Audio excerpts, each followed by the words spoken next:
Oh, my good looks. What did I tell you? Okay, Harvey. Okay. No, it worked. That was very nice. To be honest with you, very nice. Yes. All right. So I'm going to start us with our sponsors. Dr. Year of Learning, Dr. Paul Koningsberg, in memory of his brother, Dr. Sam Koningsberg, Shimon Reuven ben Labish, and Ed Goldberg's cousin, Nissen Hara Nissen ben Fardosa. Paul and Bob Bromberg, in memory of their dear friend Julian Smith, Yehuda ben Yisrael. In memory of Malcolm Mann and members of her family murdered in the Holocaust. Harav Tzvi Hirsch ben Shlomo Yaakov, Sarah bat Ephraim, Yisrael David ben Harav Tzvi Hirsch, Ephraim ben Harav Tzvi Hirsch, Adia bat Harav Tzvi Hirsch, Miriam bat Harav Tzvi Hirsch, Pesel bat Harav Tzvi Hirsch, Shalom ben Harav Tzvi Hirsch, Yaakov ben Harav Tzvi Hirsch, Shmuel ben Harav Tzvi Hirsch. Many friends of Dr. Marvin Blush, Moshe Shalom ben Yitzchak Halevi, friends of Toby Paris, Saratova bat Yisrael Dov,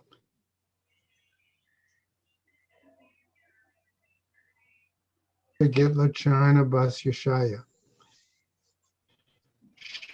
Sher uncle, founding member of BRS, Dr. Israel Brook, Yisrael ben Arav Akiva, Marcia Federbush and family, in memory of her husband, Dr. Oriel Paul Federbush, Oriel Pinchas ben Arav Shimon, friends of Joe Wolf, Yosef ben Chaim, Sharon and Fred Lisker, their family and many friends, in memory of her dear mom, Harriet Friedman, Edel Bas Yaakov.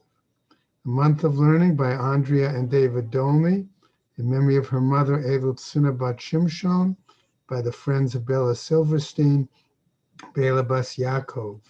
Also in honor, A Month of Learning, by Cheryl Scher, for those who participated in her first series, Epistemology of Tefillah, and coming to the second series.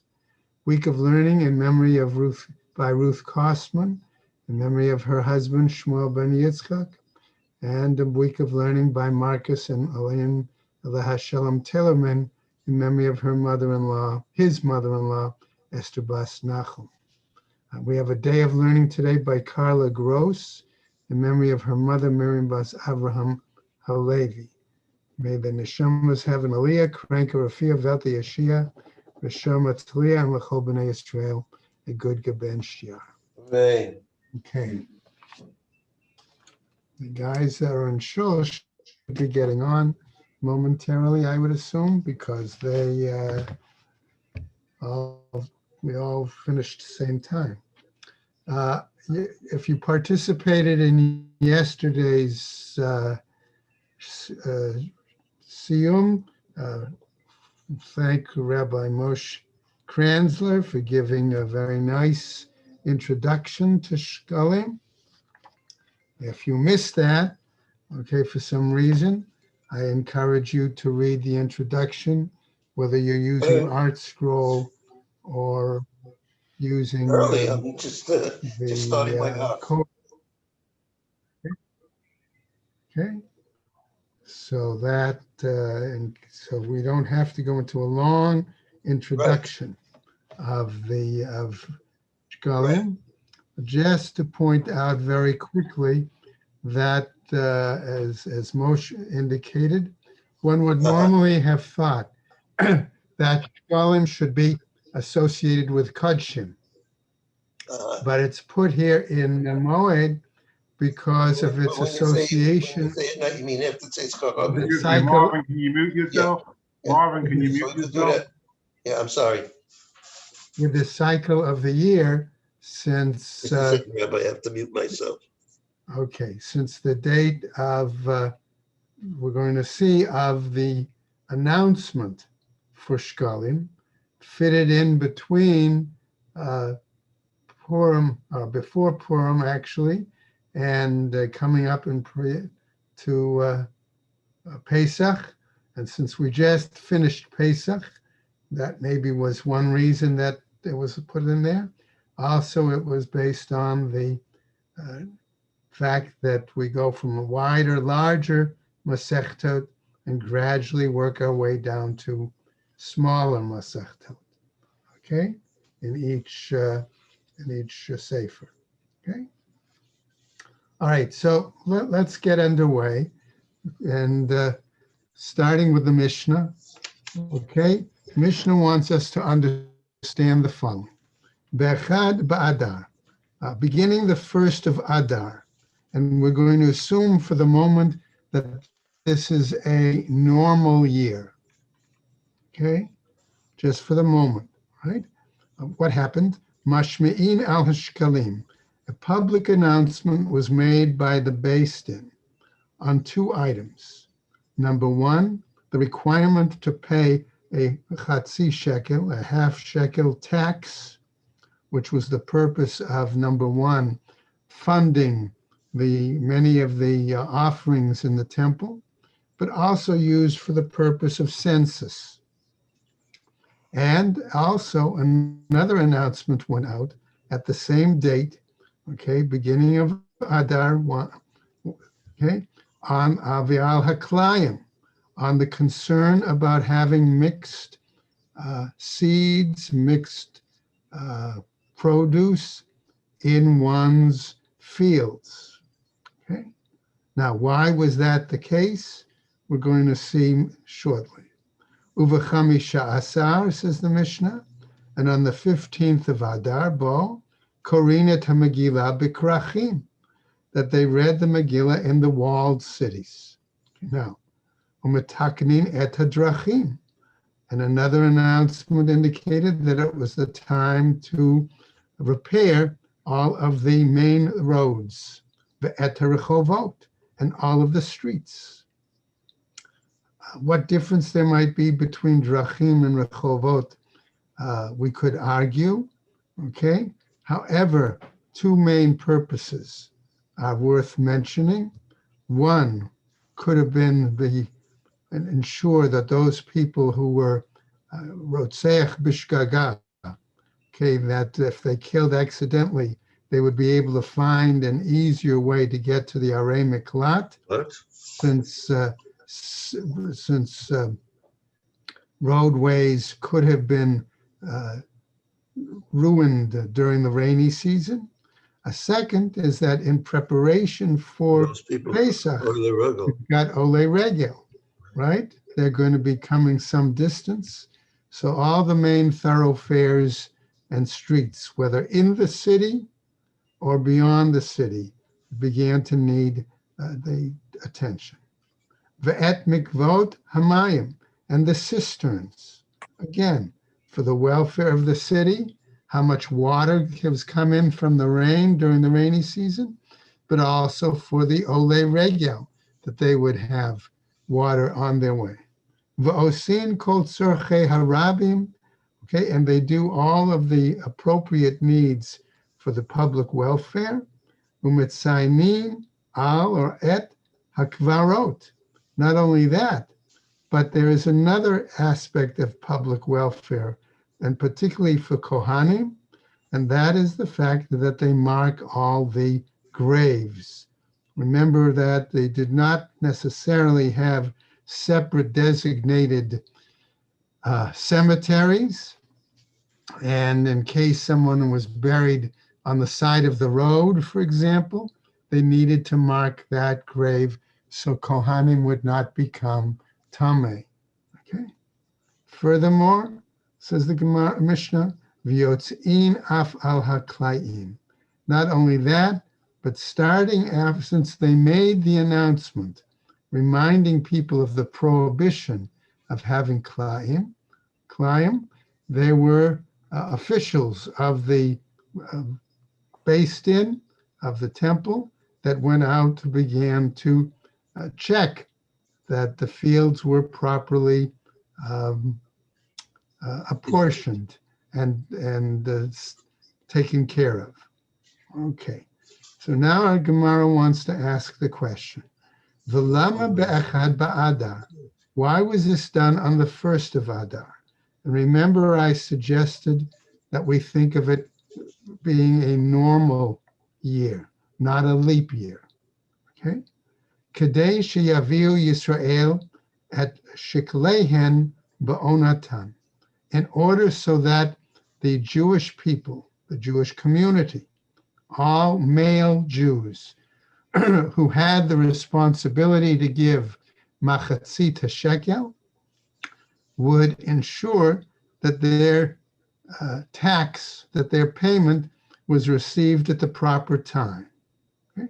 In other words, they wanted it received in by the beginning of Nisan. Okay, v'titarem trumat halishka. Okay, and that it would be given into the trumat halishka. Let's call it the treasury room for the moment, right? Min hachadasha bizmana, so that there would be enough adequate money that the temple officials could draw from that money, okay, with this new coins, okay, money from the new tax, okay, to start off the new year of Nisan, okay, with the proper offerings. Be'echad b'Nisan, on the 1st of Nisan. Okay? So now we are continuing. Right? Ma, okay, and remember we don't really have a Bavli Aramaic Gemara. This is mostly Yerushalmi. So the language is going to be a little bit different. Okay, Mar, okay, here, what are we talking about? Ma Rabbi Shmuel bar Rav Yitzchak, okay?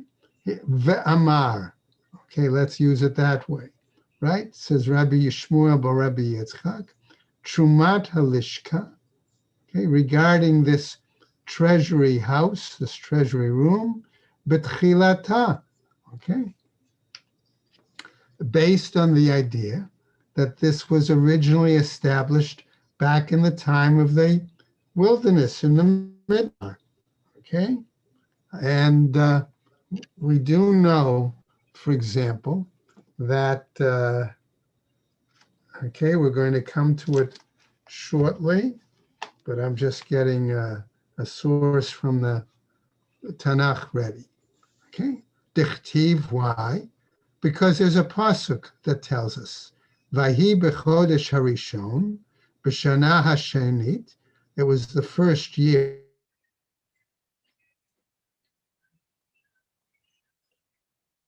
Oh, come on.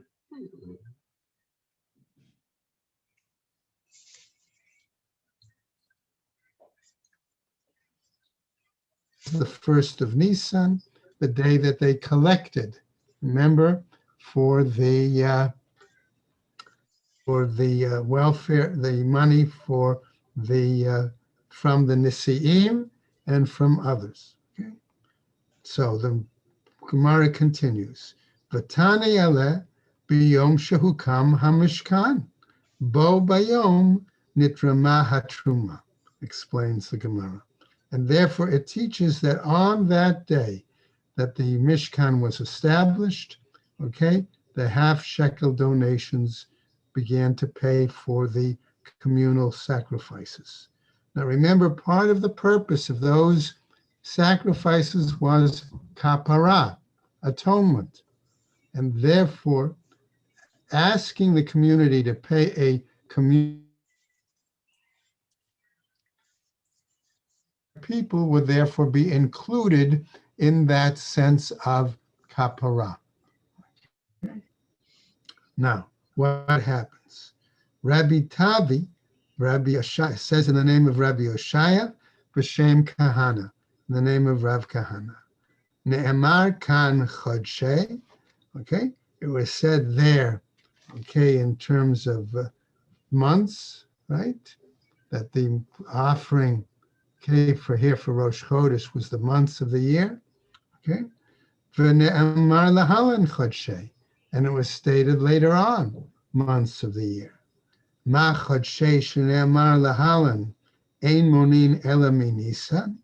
The same way we don't count the days or the months really from here, only starting with Nisan. So likewise, says the Gemara, af chodshe shene'emar kan ein monin ela Nisan. So therefore, likewise, from here too, we start counting the use of new funds from the 1st of Nisan. That's why they have to be announced in advance. Okay, going on now. Gemara sees there's a reaction to this statement. Amar Rav Yonah. Rav Yonah says something, namely reacting to what Rabbi Tarvi had said. Shavak Rabbi Tave Rosha de Matnita. He says Rabbi Tave accidentally left out, okay, or he forsook, okay, the beginning part of the Braita, of the Mishnah. Va'amar Sofa. And all he shared with us was the ending part. Okay? Therefore, he says, Rabbi Yonah, Dal Kain Kehada Datani. Okay? It's not as it was taught, in other words, by Rabbi Tavi. So he's going to give us the full version of the text. Zod Olat Chodesh B'Chodsho. This is the offering, okay? The burnt offering of the beginning of the month. Yechol hu torein b'chol chodesh v'chodesh. If it said chodesh v'chodsho, we might have thought, says the Gemara, that it means we need to give this donation, pledge, each month. Talmud lomar b'chodsho, in its month. L'chodshei hashana, to the months of the year. Chodesh echad hu torem l'chol chodshei hashana. And therefore we realize the implication that it is at 1 month when we give our donation, our pledge, for the entire year. So the Gemara is going to ask another question. Yechol be'ezeh chodesh sheyirtzeh. Maybe it should be in the month, whenever a person wants, he could give it that particular month. Ne'emar kan chodshei, v'ne'emar lahalan chodshei. Again, citing the rest of that Braita that Rab Tavi had also told us. It says there, months, in regarding to the offerings, Musaf offerings. V'ne'emar lahalan chodshei. And it says here too, months. Excuse me. Ma chodshei shene'amar lahalan, the same way months are said there. Ein monin ela Nisan, we only begin counting except from Nisan. Af chodshei, so here 2 months, shene'amar kan, ein monin ela Nisan. We only begin counting basically from Nisan. Okay.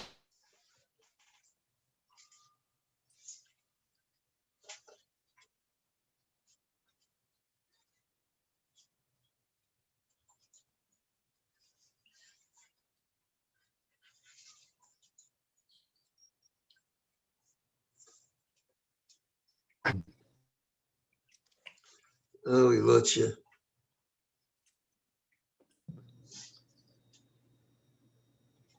Okay.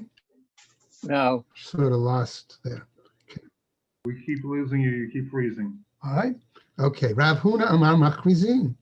So We're skipping it. What's going on? I think Rabbi Green is talking, but we don't hear anything. Right. okay. Now this pasuk that they're citing is from Chronicles. Okay. Rabbi Green, we lose your talk every now and then. There's something with your. My connection is not as stable as it should be. I may have to switch equipment. We'll see.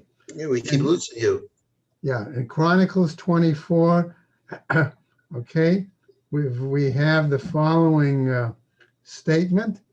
And they made a proclamation through Judah and Jerusalem to bring in for the Lord the tax that Moses, the servant of God, laid upon Israel in the wilderness. So based on that pasuk from Chronicles, which we just cited, it tells us that this tax goes all the way back, right, to the time of the building of the second temple. Tman, and therefore we teach Taninan, right? Okay, the following, right? And now we're going to come back to the example I gave before. Remember, I said that it was a normal year where there was only one Adar. But the question the Gemara is going to ask basically is, what happens in a leap year when we have two Adars? All it said was we make the announcement at the first of Adar. Is it the Adar 1 or Adar 2? So here's what we see as follows, says the Gemara. Ein ben Adar Rishon la'Adar Hasheni ela mikra Megillah umatanot le'Evioni.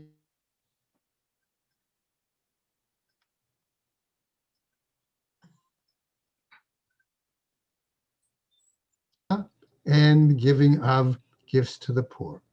Rab Simon, B'Shem Rabbi Yoshua ben Levi, says as follows: Af shimua shikalim ukleim b'neihem. So likewise, the announcement, he says, of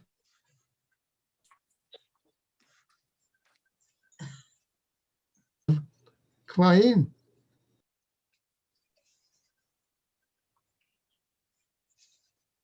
Yeah. We're lost already.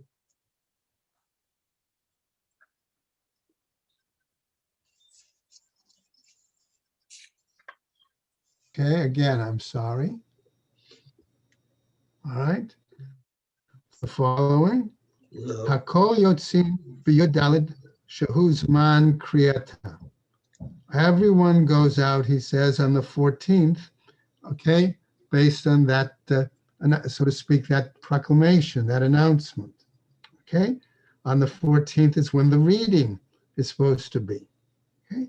Amar Rabbi Yossi, right? V'yeut, he says, that's correct. Klum amru mashmi'in, okay? Basically saying as follows, Al hashkalim, are you saying nothing was said then?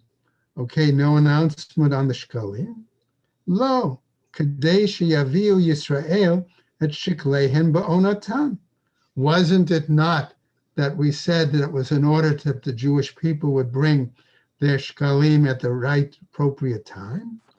Im at amar ba'adar harishon. Were you to say that when our Mishnah is referring in a leap year to the first Adar, ad kedun it b'shata shitin yomi, okay, up to the point you would have 60 days, and it's possible in those 60 days that people would forget, right? Klum amru yotzin afal klayim. And wasn't it not that they also said that they had to go out and start checking their fields for klayim? Lo kadei shehu hatzamachin nikarim. How is that possible if you made the announcement, okay, that early, that they would be able to recognize how much of the plants had grown? Im omer at ba'adar harishon. If you say that applies in a leap year to the announcement on the first Adar, ad kedun enun dekikin. Okay, how is it possible that up to that point the plants would be too small, okay, to recognize whether there are klayim there? Therefore, Rebbe has, right, what happened? Chizkiah shal, and thus he asks as follows: Me'ata b'nei Bavel mashmi'in al hashkalim mirosho shel chodesh chorev. That's why he says, if we're concerned about how long a distance between making the announcement and the money coming in, that's why those in the diaspora in Bavel, they must have to make the announcement even earlier, the beginning of the winter, okay? And for example, Kislev, okay? So that the money can be collected and eventually sent to Yerushalayim, so that it'll get there in time for the beginning of Nisan, okay? That's the point he's making. Okay. Now, no, not necessarily, he says. Kadei sheyaviu Yisrael shekleihem ba'onatan. In order, we said, that Jewish people will have their shekels, their tax, arrive at the appropriate time. V'titarem trumat halishka, and be put into the treasury room, the treasury house, min hachadsha. Okay, so it's from that we're using the new money, bismana be'achad b'nisan. Okay, at its appropriate time, beginning the 1st of Nisan. So therefore, we see a response to what was raised about announcing it in winter, beginning of the winter in Bovel. Heitiv, which is like Meitiv, what we normally say. Okay, Rabbi Ula, Kume Rabbi Mana. He challenged and pointed out the following. Vahatanina, but haven't we been taught elsewhere? Okay, namely in, I believe in Megillah, Bishlosha prakim bishana tormin et halishka. At 3 times of the year, okay, we find that donations come in and then are removed from the treasury room. Bifros HaPesach, namely halfway before the holiday of Pesach.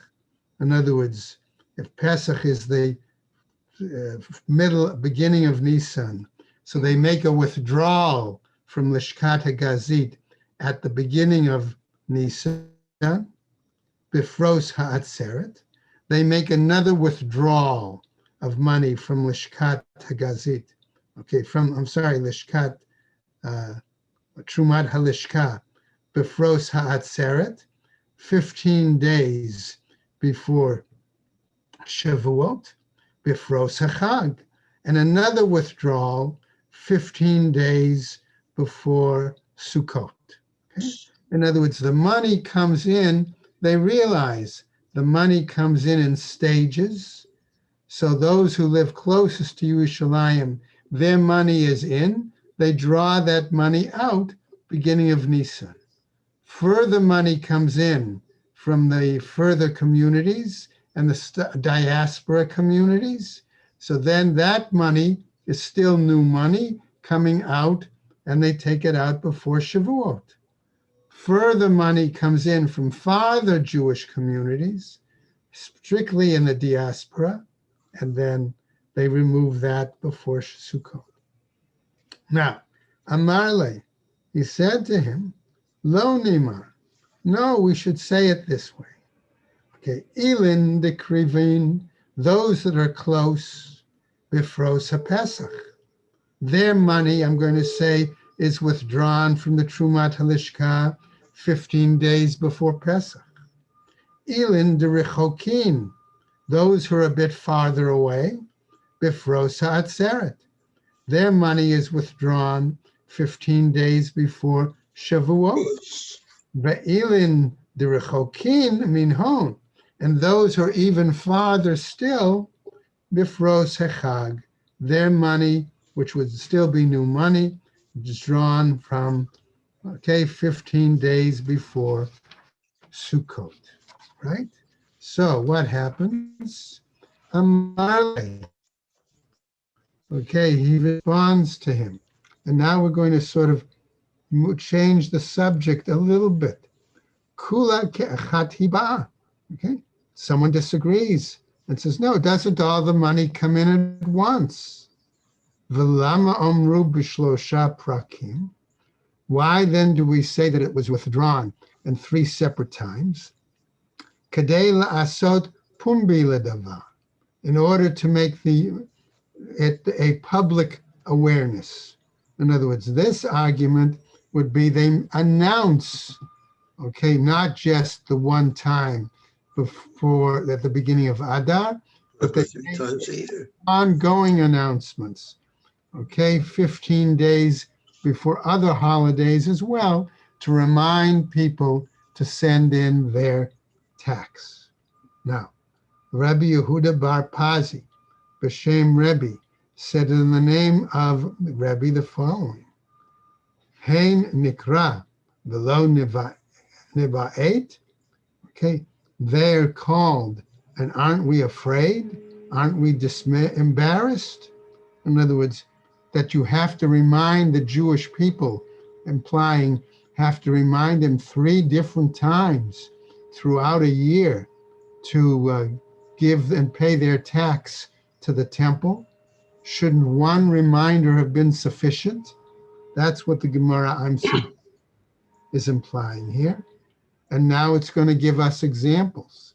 L'tova, when it's been for something good, we see a pasuk that tells us, Kol Nadiv Lev. Okay, all those that were Giving it willingly. L'ra'ah.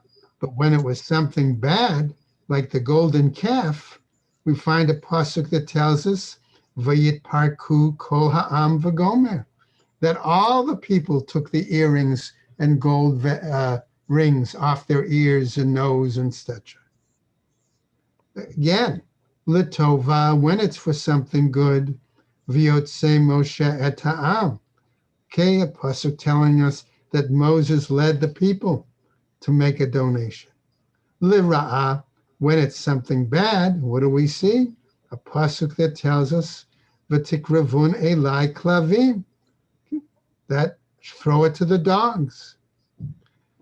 Again, L'tova, when it's for something good, we see once more a pasuk that tells us, Az Yashir Moshe Uvenei Israel, that Moses led the Jewish people in praising Hashem. L'ra'ah, when it's something bad, again, might be the golden calf example, V'tisa kol ha'edah v'gomer. So these citations sort of tell us we're concerned that when people are solicited for funds, what do they give it for? Okay, is it always for something good, or they tend to give also for something not as good? Amar Rabbi Chia bar Abba, he says, Achein hishkimu hishchitim. Therefore, he argues, we have another pasuk that tells us they got up early and they slaughtered. Namely, B'chol hashchata shahayu osin v'hashkama hayu osin ota, implying that the people were willing to get up early to do their appropriate slaughtering, and that therefore that shows their loyalty to give to the temple. Amar Rabbi Abba, says Rabbi Abba Ba'acha, En at yachol la'amod al ofya shel umah zo. You can't really come up with a clear statement, okay, about this, the character of this nation, the Jewish people. Why?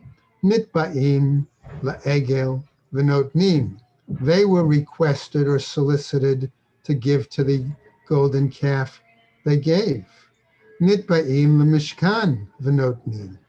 Okay, they were solicited or requested to give money to the Mishkan, and they gave. A new statement. Tana, Rabbi Yossi ben Chanina, the following. Chadamatnita. This was taught almost in a single braita. Right? Pasuk. Va'asita kaporet zahav tahor. Okay? That you should make the covering, right, of pure gold, the kaporet. Yavo zahav shel kaporet v'yichaper al zahav shel egel. Okay, we know, for example, that the Kohen Gadol did not wear gold, right, when he went into the Beis Hamikdash on Yom Kippur, because the golden calf issue, right? Because we say, ein senegor ne'asa katigor, okay, that a one who brings testimony against cannot also defend. However, the Gemara he's pointing out here is that with the same substance, okay, of giving gold, okay, for the welfare of the Mishkan, that can be mechaper, can atone for the sin of the golden calf. Rav Chagi, B'Shem Rabbi Shimon ben Gamliel, gives another statement, right? And he says, right? He's going to say as follows: Shalosh Trumot Ne'emru b'Parsha Hazot. We actually have three occasions of giving, okay, in this portion. One, Trumat Adanim, that's the Truma money that was given for the beams or the sockets for the building. Utrumat Shkalim, a second is the actual donation of Shkalim. Utrumat HaMishkan, and the third is the donation for the building other parts of the Mishkan. Okay, now, how do we know this? First of all, we have a pasuk. Daber el b'nei Yisrael vayikhu truma. Okay, so that's one request. Legomer. Second, then he says zo trumat adanim. That was the request for donation regarding the beams, sockets, and the pillars. Okay, me'et kol ish asher yidvenu libo tikhu et trumati. Another part of the pasuk. Okay, again, zo trumat shkalim. That tells us from each person. Therefore, that's implication for the tax on each male Jew. Third pasuk, right? V'zot hatruma asher tikhu me'itam. Okay, that part of the pasuk, zo trumat hamishkan. That tells us it's for the building of the Mishkan. So, Gemara has an interesting reaction here. Trumat hamishkan, la Mishkan. Okay, the building of them for the Mishkan was for the Mishkan. Ma sheyirtzu ya'asu. What they wanted, they could give. Trumat shkalim lekorban.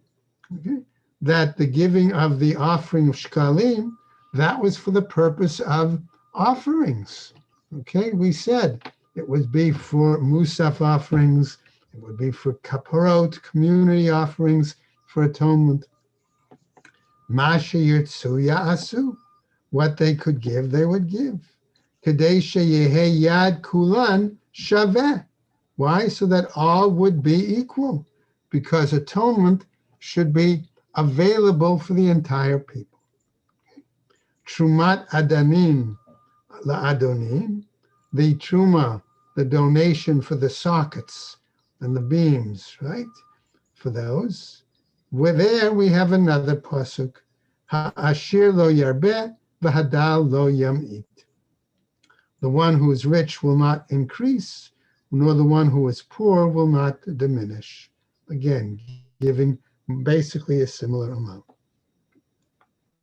Okay, we continue with the next piece in the Gemara, slightly again, a new statement. Amar Rabbi Avin, he says as follows, Rabbi Avin, Af parsha hazod ne'amar ba shlosha trumot. Again, that this parsha seems to imply that there were three, right, donations. Okay, what were they? Okay, one, machatzit hashekel trumat Hashem. That's one pasuk. Second, yitain trumat Hashem. The third, latate et trumat Hashem. That was the third. Now, here we've done our examination of the psukim that talk about whether there was one donation, 2, 3 for the Mishkan. However, we come back now to our Mishnah. And at the beginning of our Mishnah, we saw that it said that on the 15th of the month of Adar is when they read the Megillah in walled cities. V'tedvav bo korin et ha-Megillah b'krachim.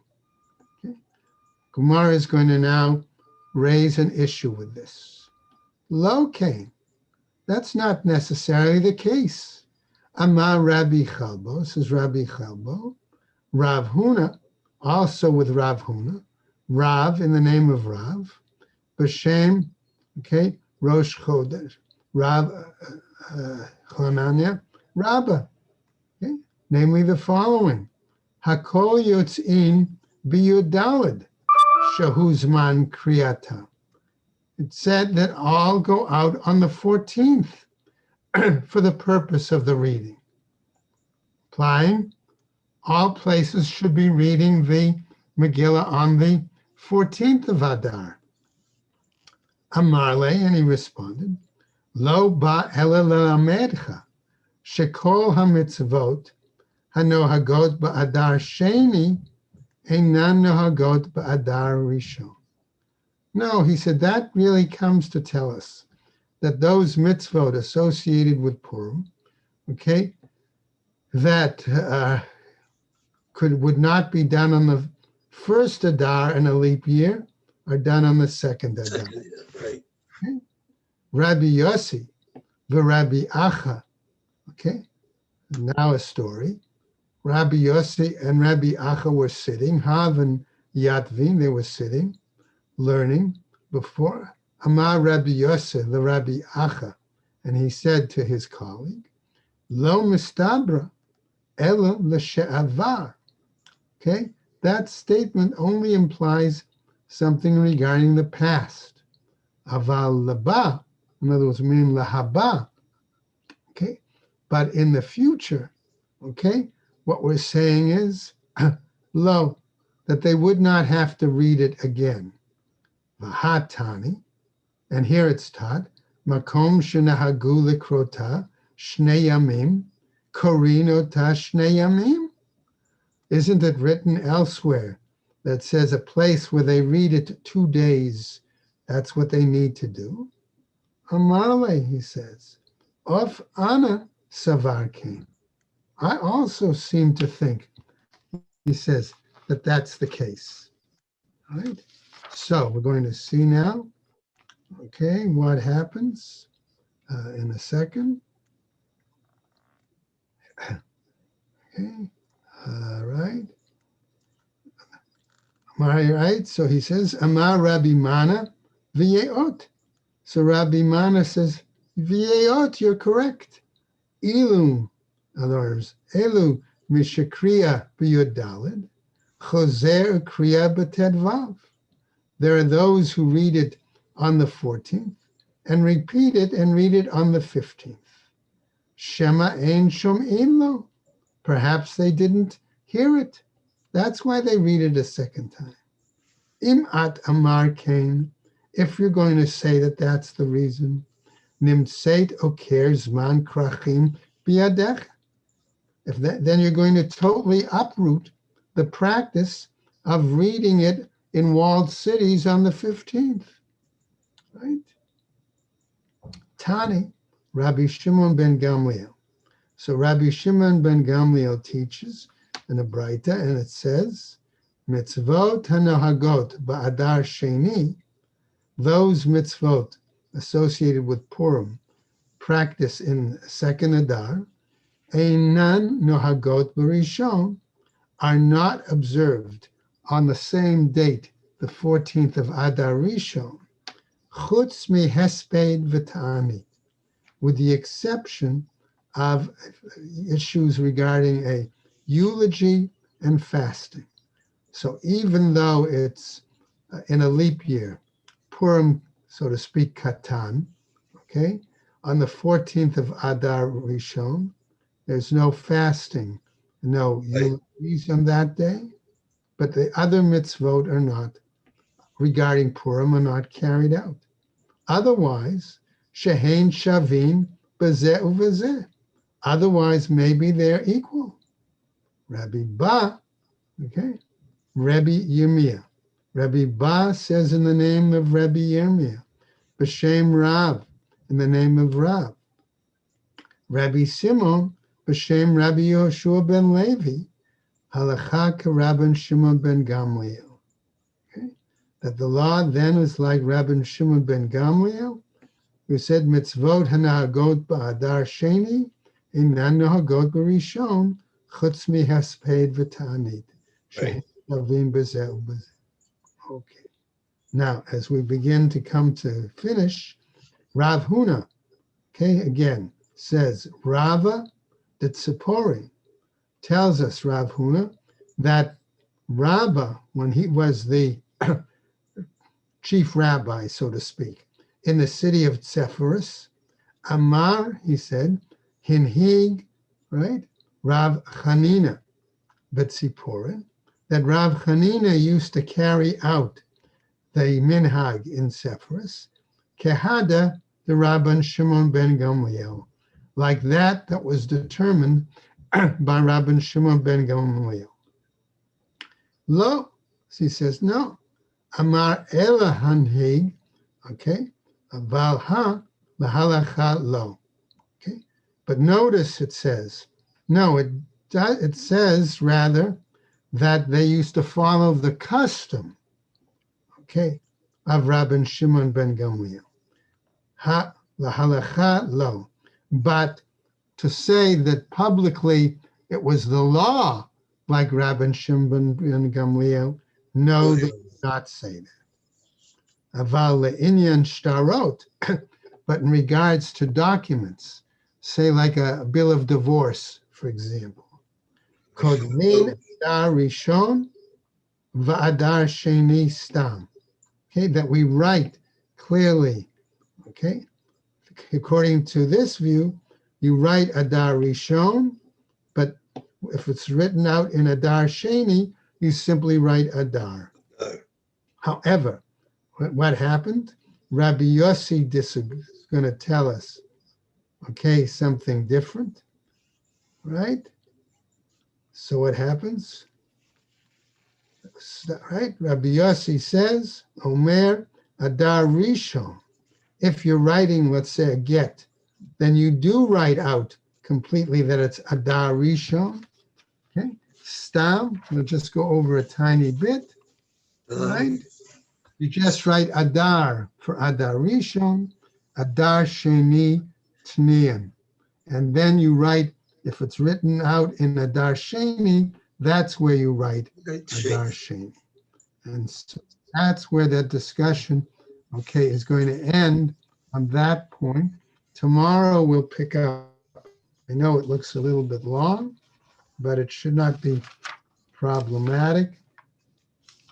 Okay, and we'll start with the next part of the Mishnah, okay, that talked about repairs of the highways, the roads, and other things that was also to be, okay.